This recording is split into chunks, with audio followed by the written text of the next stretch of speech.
Well, Bannon is toast, apparently. The Maggie Haberman reporting over at the New York Times, President Trump has told senior aides he has decided to remove Stephen Bannon, the embattled White House chief strategist who helped Mr. Trump win the 2016 election, according to two administration officials briefed on the discussion. Now, according to this article, a person close to Mr. Bannon insisted the parting of ways was Bannon's idea and that he had submitted his resignation to the president on August 7th, a little more than a week ago, to be announced at the start of this week. But that resignation announcement was delayed in the wake of the racial unrest in Charlottesville, Virginia. And it's really interesting. The article also points out that Bannon, in terms of influence, but as their alliance ruptured, they're talking about, Trump and Bannon, Mr. Trump elevated the roles of Gary Cohn, his top economic policy advisor and a former official at Goldman Sachs, and Dina Powell, a former Bush administration official who also worked on Wall Street. Mr. Cohn is a registered Democrat, and both he and Ms. Powell have been denounced by conservative media outlets as being antithetical to Mr. Trump's populist message. This is getting interesting. I remember reading the interview with Robert Kuttner, and in fact, he's going to be with us an hour from now, Lord willing, and the creek don't rise. He's the guy that had the conversation with Steve Bannon. And I remember reading that, where in that interview, Bannon was asked about some of the, I think it had to do with trade policy, some of the Wall Street guys like Gary Cohn, who actually liked the TPP and liked NAFTA. They like these trade deals because the trade deals are good for big corporations and billionaires. So, of course, bankers, being big corporations and many of them being billionaires, like that kind of stuff. And I remember when Bannon said these guys are wetting themselves, I thought, oh, my God, this is it. Bannon just dissed some of the most powerful people in the administration. And then Trump, on Tuesday when he did his whole rant and he was asked about Steve Bannon, he said, oh, he's a nice guy. He's not a racist. Well, are you going to fire him? Oh, we'll see what happens. Right. When somebody says we'll see, you kind of know that's not an unequivocal no. I'm not going to fire him. That's it's possible. So what did he know? What do we know? Or what and when?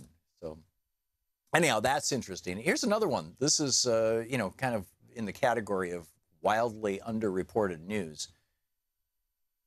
The Fox News channel, which up until Steve Bannon's resignation was announced for the last 24 hours, has been basically doing nonstop Muslim terror porn rather than talking about Charlottesville and Bannon and Trump and all this stuff. They immediately, as soon as they had a terrorist bad guy, Fox News Channel just abandoned any discussion of American Nazis or racists or the president or any of this stuff and just went to basically nonstop disaster porn. They're, of course, talking about Bannon right now, but that network, the Fox News Channel, is owned by the company that is owned by the Murdoch family, right? It's owned by, it's by Universal, or 21st Century Fox owns Fox Movie Studio, owns the Fox Broadcast Network, owns a bunch of cable channels, including Fox News. And the guy who is the chief executive of 21st Century Fox, now keep in mind, Rupert Murdoch's, ever since the death, the departure and then the death of Roger Ailes, Rupert Murdoch has been the guy who's been calling the tunes, at least according to the news reports I've seen, over at Fox News. But the guy who actually technically has the position of CEO of 21st Century Fox and thus is the boss of Fox News is Rupert Murdoch's son, James. Are you following along with me here?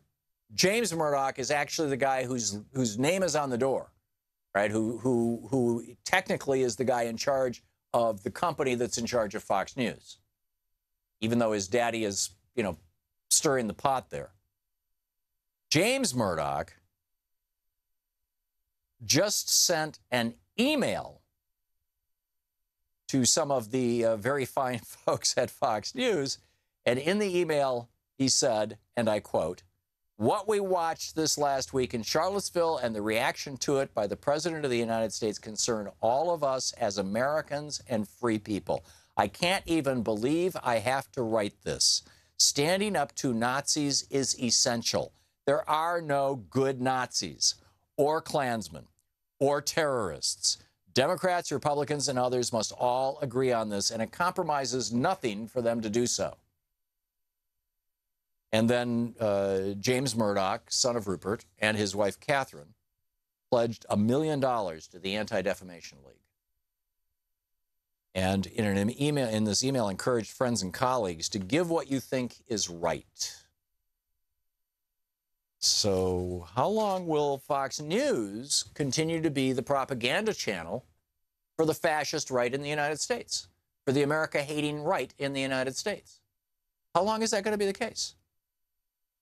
I honestly, have no idea, but I just have this powerful, powerful sense that we are at a major inflection point in the United States. And, this was the essence of Crash of 2016, was that, it envisioned an economic crash being the thing that would push us over the top. I wrote the book before Donald Trump was even running for president. And the Trump presidency is a disaster. Some kind of disaster, basically, I was saying in this book, Crash of 2016, is going to cause us to do that reboot that we do every 80 years when we have a disaster. We did it in the early 1930s. We became far more progressive with Franklin Roosevelt. We did it in the 1860s. We ended slavery after the Civil War. We did it in the 1770s, when we separated ourselves from Great Britain. Each one of these things were 80 years apart, 4 generations. This is the fourth turning, Strauss-House's fourth turning. And I think it's real, and I think it's happening. And when James Murdoch is coming out in opposition to the President of the United States, and he's the guy who's the CEO, the chief executive officer of the company that owns Fox News, I'm wondering if there's a bunch of people working at Fox News going, oh, really? Gulp. So we'll see where that goes. The other story, I really want to focus on this. This is a big deal. This is a huge big deal. And this is this article in the dcreport.org is where I saw it. It's written by Sarah Okeson. Retirees may have to wait longer to get their paperwork processed to receive Social Security benefits. Why? Trump is offering early retirement to workers at Social Security Administration. About 15,000 of the agency's 62,000 employees would qualify, or about 1 in 4 employees. So the goal here is explicit. Back in 2005, George W. Bush, after the election in 2004, said, I just got reelected. I have political capital. I'm going to go out and spend it. And he went on a road show. He traveled through about a dozen U.S. cities pitching the idea of privatizing Social Security. It's what he ran for Congress on back in 1978 and lost down in Texas. It's what he ran for president on in 2000 and 2004. And, he didn't talk about it a whole lot in, national ads where Democrats might hear it, but every Republican knew that was George W. Bush's thing. In fact, he told his biographer, Mickey Herskowitz, that he was going to have a war in Iraq that was going to be a big war because it would get him reelected and give him the political capital to privatize, to destroy Social Security. Well, as he did his road show in 2005, as George W. Bush did his road show, going from city to city and just saying right out loud to people, Social Security is broken. Best way to fix it is to privatize it. The big banks in New York, they can handle this better than the federal government. Private industry is always more efficient. It's all BS, of course, but this was his sales pitch. And nobody bought it. Literally every time George W. Bush gave a speech about the benefits of privatizing Social Security, support for privatizing Social Security went down another 5 or 10 points until it reached the point where it was down in the 20s and 30s. And George W. Bush realized he couldn't even get this thing through Congress if he wanted to, and he just gave up and just went back to, torturing people in Guantanamo and pulling the wings off flies and stuff. So this has been, Project 1 for the Republican Party ever since the Franklin Roosevelt administration. Destroy Social Security. We cannot have a social program in the United States that the Democrats who are responsible for that people like. Can't have it. And, you know, they've had a real challenge doing it. So now Trump is going to try and do it. And I frankly, I don't think Trump is smart enough to have thought this up. I'm guessing it was probably Pence or, you know, Cohn or somebody in his cabinet. But, you know, this is classic Republican.